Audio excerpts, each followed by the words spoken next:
তার কাজ আপনারা এগিয়ে গিয়েছেন বিয়ন্ড মাই এক্সপেকটেশন, আমি ধারণাই করতে পারিনি। আমি আল্লাহ শুকর আদায় করি যে এই বাংলাদেশের এই জমিনে এই রুকিয়া তো ছিল না, থাকলেও আমাদের কোনোদিন শুনিনি।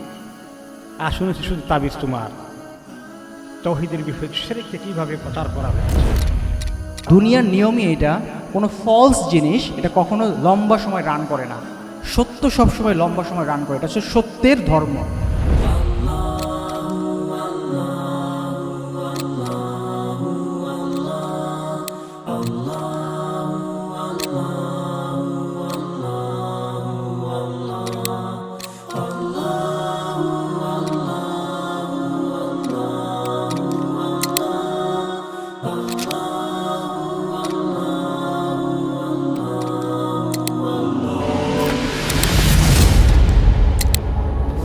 রুকিয়া নিয়ে যদি কথা বলি আমরা, এটা একটা মহামারী আসলে।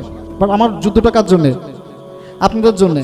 আপনার ফ্যামিলি যদি অসুস্থ হয়, আপনার সারাউন্ডিংস যদি প্রবলেমে পড়ে, তারা কি করবে? তাদের জন্য যুদ্ধটা। এটা একটা জাতীয় সমস্যা। আল্লাহু আল্লাহু আল্লাহু আল্লাহ আল্লাহু আল্লাহু আল্লাহু আল্লাহ। আমি অত্যন্ত কৃতজ্ঞ আল্লাহ তাআলার প্রতি যে এত সুন্দর উদ্যোগ আমাদের ভাইরা নিতে পেরেছেন এবং কি এক জিহাদে আপনারা নেমেছেন, যেটা ইমাম ইবনে তাইমিয়া রাহমাতুল্লাহি আলাইহি বলেছেন হাদা আফদালু আনওয়াইল জিহাদ।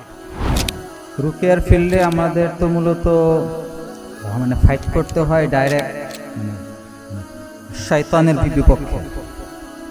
তো আমরা আমাদের মানব জাতির সবচেয়ে বড় যে শত্রু, তার সাথে আমরা ডাইরেক্ট ফাইট করছি।